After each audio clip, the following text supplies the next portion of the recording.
How do you buy a house? Where do you go for advice from someone you can trust? And who looks out for your best interests? I'm Dan Ringer, and we'll talk about buying a house right now on The Law Works. From West Virginia Public Broadcasting. Closed captioning for The Law Works is made possible by a grant from the Monongalia County Bar Association to support legal information and education for all West Virginians. The Law Works is made possible by major grants from the Office of the West Virginia Attorney General and from Software Systems Incorporated, a West Virginia company established in 1975 which provides high-end support services, programming, and consulting for county government AS400 mid-range computer systems, as well as PC-based systems, and by a grant from the West Virginia Bar Foundation. The West Virginia Bar Foundation, the philanthropic organization for West Virginia's legal profession and justice system, promoting public knowledge of the law in West Virginia.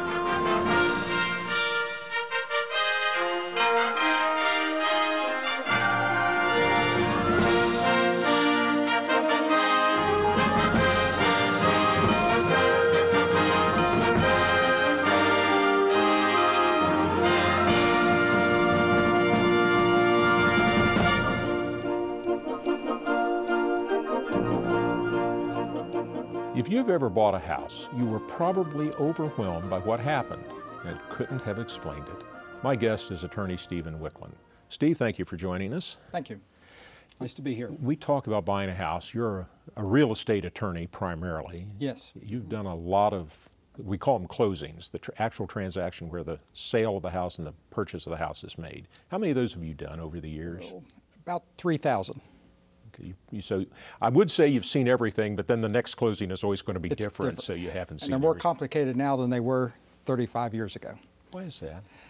The first closing I had 4 sheets of paper. The last one had 110 sheets of paper. And mostly that's because of government regulations to protect the people involved in the closing, and it just goes on and on. It goes on and on and on. What are the most important things to consider? Let's say, for example, I want to buy a house. What should I start thinking about at the beginning? Everyone preaches location, but you want to get a house that you're happy in. So you want to have it located where you want to be. In other words, location and happiness sort of go hand in hand. You want to be in the school district, you want to be in a safe area, you may want to be in the country, you may want to be in the city, but you've got to be someplace that you're happy. Every house has a price, and you want to make sure you can afford that house without putting a burden on your family or your livelihood. And the third thing you need to consider is what your bank is going to require, because sometimes you can find a house that you can afford that the bank will not give you the money that you can buy, even if you could afford it. I've always thought that the first thought that should go through your mind is you're buying a house, you're not buying a home. And we talk about home buying and things like that. The house is not the home. The home is what you put into the house. The house is the machine that makes the home possible. Right. And that's why people look at communities when they're looking at houses. And houses have a market value based on not the structure of the house, but on the community that they're in. You all have certain areas that will sell easier than others because they're in a better community. And that's very important for you to live in that community with the schools and the extras that you want in living, such as hospitals, such as shopping, such as friends that are in that same area. So you want to look at the community when you're looking at the house. I don't know that anyone has ever done it. I've suggested to many people that they do it, but I've always thought that the best thing you can do, you find an area that you want to live in, you ought to go there at morning drive time. You ought to drive to it at evening drive time. You ought to drive around late at night to see what's going on. And honestly, you ought to go door to door, at least with the people immediately around you, and ask them how they like living there. I came to Clarksburg area about 35 years ago, and I was not familiar with the area, even though I grew up in Weston and Morgantown, but I found that I had to be flexible. I looked at certain houses that I could afford. I looked at a better school district, but I chose to live in Bridgeport, even though it was, at that time, cheaper than Clarksburg. But I had to be flexible with what my income was and what I was looking for in the house. I found it worked fine. But you have to be flexible, but listen to the area. Well, and areas change. Right. Just because you grew up in a town doesn't mean that it's the same town you're buying a house in when you come back, maybe after school or after working somewhere else.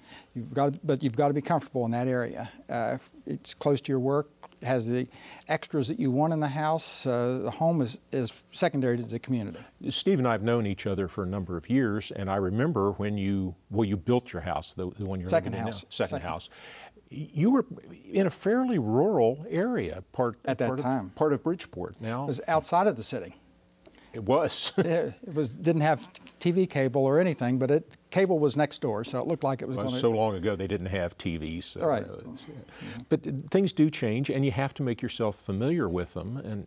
And areas change. You know, houses that were selling at a high price 10 or 20 years ago have now aged to the point that they need rehab. A new house is anything that's less than 20 years old, and it usually doesn't need much rehabbing. But if you get a house that's 20 to 30 to 40 years old, you're going to find replacements in a house, such as windows, roofs, kitchens, bathrooms, and those are expensive. So you've got to consider that when you're looking at the housing as well. And if you're an old house fan and you want to buy a 100-year-old house, that's stately mansion that just looks wonderful. Have a deep pocket. I bought one of those. Go get the movie The Money Pit with Tom Hanks and watch that before you buy a really old house. But that raises another issue. I think I've got enough money to buy a house. I have a job, I've asked around, and I've gone on the internet, and I found out how much I can probably afford to pay as a mortgage payment on the house and a down payment on the house. I'm all set to go, except it's not that easy. There are other expenses. Yeah. You know, first, as you look at a closing, even with a bank, you're going to have $3,000 to $5,000 in closing costs. And you also have moving expenses and sometimes fix-up expenses. Even if it's a new house, you may have carpeting and painting that you want to match your furniture, so you have those expenses as well. So not only does the bank only take $5,000, but your remodeling could take another $5,000. So it's expensive to move even in the best of circumstances. Well, I want to buy a house. I think I've got enough money. Who do I go to talk to find out if I can really afford to do this? Most banks have pre-approvals, and those are the best thing that you can do is to go to your banker and talk what you can borrow, at what rate, how much of a down payment, what's required. They can generally give you an overview, and it's not definite that you're going to be able to buy that house, but they can give you an overview of what you can afford. By being pre-approved, you've eliminated certain houses from the market. You know, you might want to live in a mansion, but you can only afford, you might want a large home, but you can only afford a smaller home, so you'll limit what you can choose. The banks do give you good ideas to pre-approval. On the other hand, if you talk to a realtor, you can find areas that you can live in easier than if you go to anyone else. Most realtors are aware of what you can afford. If they don't sell you the top house this time, you have had a good experience with them. Maybe you're going to buy a bigger home in 5 to 10 years, and so that doesn't bother them. The price of the home, get a realtor that you're comfortable with. We probably ought to talk about what a realtor is. Realtor is actually a trademark term for real estate sales agents who are members of a particular trade group. Right.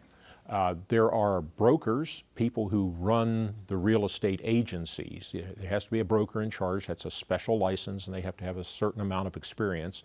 And then they have working with them, not for them, because realtors are not typically, or real estate sales agents are not typically employees. They're contract workers. Yes. And the real estate sales agents are the ones typically who will show you the house, who will show you the various neighborhoods to help you find something. The money that is paid at closing as a realtor's fee is actually a broker's fee, and the broker and the real estate agent share the fee. And fees are negotiable, but in any particular area they are typically, I guess these days, about 5 or 6% of the sales price. Most generally they're around 6%, but they can be flexible. And as I was explaining to you a little bit earlier, you have co-brokers and dual representation sometimes. Sometimes you will have one broker who will list, one person who will be your broker who will help you purchase. So you'll have two brokers involved in sometimes the same transaction. It's called co-broking. Sometimes you'll have a dual responsibility where the person who lists the house also sells it to you. then they generally have conflicts of interest because they have to make certain disclosures to you as a broker and as a selling agent and also as a purchasing agent. We're talking about buying a house. My guest is attorney Stephen A. Wicklund. I'm Dan Ringer, and this is The Law Works. Being a dual agent, representing both the buyer and the seller, is legal in West Virginia. We have specific laws authorizing them, but it has to be an acknowledgement by both parties in writing. And I am very nervous when I see that in a real estate transaction. Generally speaking, if your realtor is not speaking up for you, your bank will. And between the bank and the realtor, you generally get a fairly fair transaction. You will find, though, that when problems develop in a dual agency, you have to go outside that agency to get representation. Either a lawyer who was not involved in the closing will represent you, or usually it's a lawyer who was not involved in that transaction who will represent you if there is an issue, because the dual representation means that they can't side with you if there are issues. One of the things that will now get me in trouble with real estate brokers and real estate sales agents is this. When somebody comes to me and says, I want to buy a house, I'm looking for a house, who should I contact? And I'll say, drive through the neighborhood, see a house that you find attractive, look at the sign in the front yard. It will say, for sale by such and so, a broker, and then there'll be a name at the bottom of that with a phone number. Don't call that person. That's the person who has listed the house for sale. They represent the seller. And most folks are going to get mad at me because they want to represent both the buyer and the seller because they get the entire commission that way. The problem is, as Steve pointed out, you need someone to stand up for you specifically. It can be another real estate sales agent. Sometimes they're referred to as a buyer's agent. Right. Or it can be your lawyer. And in simple terms, real estate agents on your side are cheaper than having to hire a lawyer to be on your side. Yes. May not be as effective overall, but may be good enough. And honestly, most realtors can work together because co-broking is so common, it's done without too much friction. And they can generally work it out because the communications are fairly good between the realtors, but the commissions are fairly enticing, and so that gets everyone to work a little bit together. You have to be flexible, though, whenever you're looking at any kind of a sales transaction. It's probably not a bad idea if you're looking to buy a house to talk to the bank about who the attorney is that's going to be involved. How does that work in practice? Most banks have an approved list of attorneys, and those are people who are experienced in the transaction. The attorney, because he represents the bank, does not represent you as a purchaser, and it does not represent you as a seller. So you have to realize that they're really representing the bank's interest, and their biggest responsibility is to make sure that the loans are properly executed and that the title is clear. They won't concern themselves with a lot of the problems and the issues if you're not really aware of them. Oftentimes, when you're a purchaser of a house, your interests and the bank interests are pretty much the same interests. The bank wants to make sure the house is worth what they're loaning you to buy it for, and you want to make sure that the house is worth what you're paying for it. The difference is you're going to be making a down payment, an earnest money deposit. You're putting some money into the purchase of the house. You may only have to put 5% in some cases. In other cases, you may have to put 30% in. The bank's interest is the amount of money they're loaning. Your interest is the amount of the loan and the other money that you paid. Right. In the olden days, banks would make sure that there were inspections done on the house and appraisals that supported the value of the house.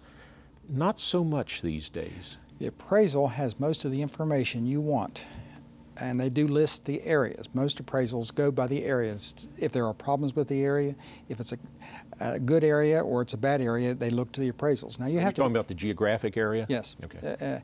And it will look at the systems in the house. You know, but you need to test septic. Is expensive if you need it. Heating is expensive. It has to be replaced. The roof, if it doesn't have a good at least 5-year life, you're going to look at some expense. Mention that with septic tanks, you generally have more problems with a house that's been vacant for some time than with a house that's occupied and has furniture in it. The house has been vacant because someone has moved, someone has died because of a foreclosure, and generally even the septic tanks aren't always operational, and you have to escrow for a septic tank because the septic tank has to be used to be effective, used within the last 30 days to be effective. So you have more issues when the house is vacant than when it's occupied. But you've got to make sure that all those systems are working. The realtor will give you a good checklist. But you have to make sure, the realtor, the appraiser, will give you a good checklist as to what those systems are like and what the areas are like. And if the appraisal does not come in at the price you're paying, you need to renegotiate the price. Every contract should be subject to an appraisal. An appraisal is performed by a certified, licensed real estate appraiser. They look at the conditions in the neighborhood, they look at the physical condition of the house, and they form an informed opinion about what the house should be worth, what it should sell for on the open market. Now, they can't guarantee that if they think a house is worth $10, it's actually going to sell for $10. Right. Market pressures decide what it is. In fact, we technically say anything being bought and sold is worth what the seller is willing to accept and what the buyer is willing to pay. So, if you're smart, you buy low and sell high, but it doesn't always work that way. And it's tricky to do that. Right.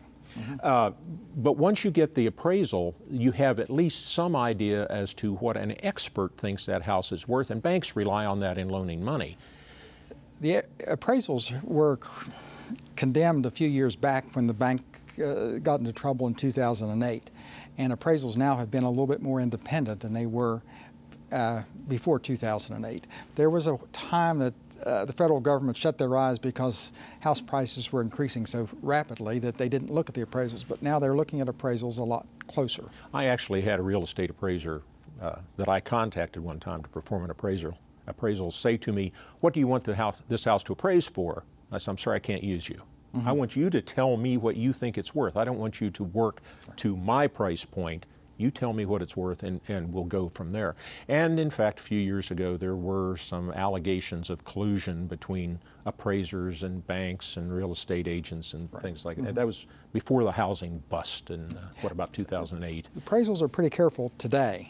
They were sloppy for a long time, but they're much more careful today. Well, we've been talking about all these requirements and things that are a good idea to do.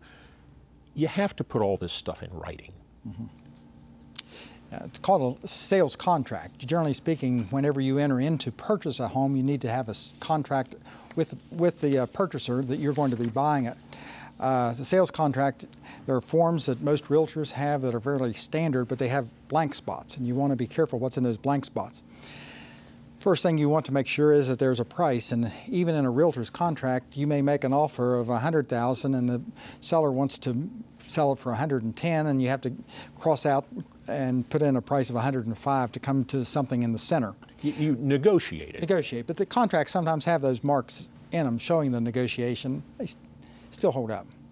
We're talking about buying a house. My guest is attorney Stephen Wicklund. I'm Dan Ringer, and this is The Law Works. And there are lots of other things to put in there, too. If you want to have inspections done, and you do want to have inspections done, yes, you have to put that in the contract. Generally, you want to have it subject to a home inspection by someone who is qualified that you trust to do that home inspection, who will look at the systems of the house.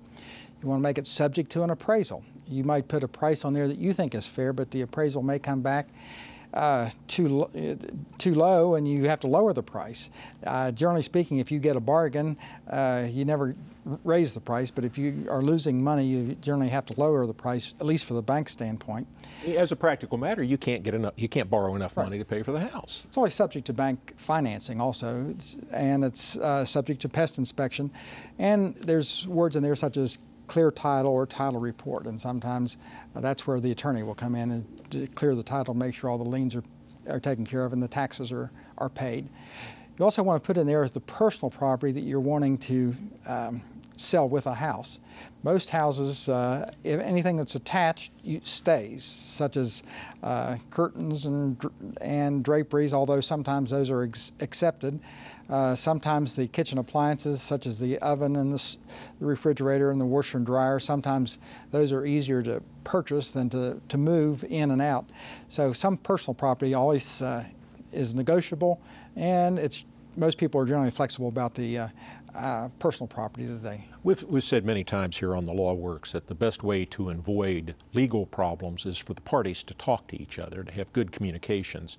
In real estate transactions, you've got actually several channels of communications. There's the communications between the buyer and their bank. There's communications between the buyer and their real estate agent and the seller and their real estate agent, and then between the real estate agents and sometimes between the brokers that they work with. And there's communications between the sellers and the buyers. And the best real estate transactions I've ever seen were ones where the sellers and the buyers were talking between themselves freely. Yes. And then keeping other people advised as to what was going on. And you'll have closings where people have not met until a closing, and they get along fine, and you'll have other closings where people are distant, especially in situations where maybe the couple is separating or the sellers are not on the same wavelength. Every closing is a little bit different, but you'll have certain closings that are more distant than others, and those are not good, but sometimes it's that you can work through those. And even in the most open, most conversant, most friendly transactions, things can go wrong that people just don't know about. We talk about having inspections. I bought the 100-year-old house some years ago, and for inspections, I hired a structural engineer, a real licensed engineer, to go through the house and look at it. I had an electrician, I had an HVAC person looking at it, I had a mason, a stone mason, in to look at the foundations and the walls around the house, and I had a owner of a building supply company come with me because he was kind of my catch-all guy. He knew what all this old stuff was. Within 6 months, I was replacing the roof on the house, and shortly thereafter, the water heater. You just can't catch everything. If you have bad vibes, sometimes you better listen to your vibes. Generally speaking, though, with an older house, you expect those kind of things and you're not shocked. What's bad is when the new house has structural problems and there's no one to give you any relief. The bank will clean their hands, the realtor will clean their hands, the attorney will tell you how expensive it is to litigate a new house case, and you'll have a couple years in court if there's problems. Most of the litigation over houses has to do with foundation issues which were not readily apparent, structural deep problems that were not apparent until after you bought the house, that these were lacking. And sometimes these are very serious, especially in new housing construction areas. I have met a number of people who said they had a new house built. That was the way they went. They didn't want to buy an old house. They want to buy a used house, if that's different. They want to have a new house built. I have never met anyone who said, I want to build a second house. Right. It is so stressful. Stressful. In West Virginia, most of our lots that are available are not flat. And you generally have to consider the foundation issues that go with a hill. Anyone who is not experienced with hillside problems realizes that there are some serious problems. But outside of the foundation problems, in a house you have to choose everything from carpeting to walls to fixtures, and it's stressful. But I did it 35 years ago and I have no regrets now. You going to do it again? No. No. And that's my retirement home will not be built by me. And oftentimes people will find a new subdivision. That would be an area in which a lot of new houses are being built, typically by the same contractor or by the same group of people. And there are problems with those that are not always readily apparent. Typical among those problems is the movement of water around the property. When you start paving roads, building houses, you change the water flow, and sometimes it can be changed disastrously. Sometimes it affects you and sometimes you affect someone else. Now the water flow problems and the litigation over water flow, you generally live in the house even though it's been damaged, and the suit may take 2 or 3 years, and you just sort of are stuck in the middle of that house, either a buyer or a seller, without being able to move the house. And when you get into a situation like that, it's impossible to sell the house, too. Because of the mold issues. Well, because it's in litigation. Right. And there are complaints about maybe the way it was constructed, maybe the way the water's flowing, or you're being sued.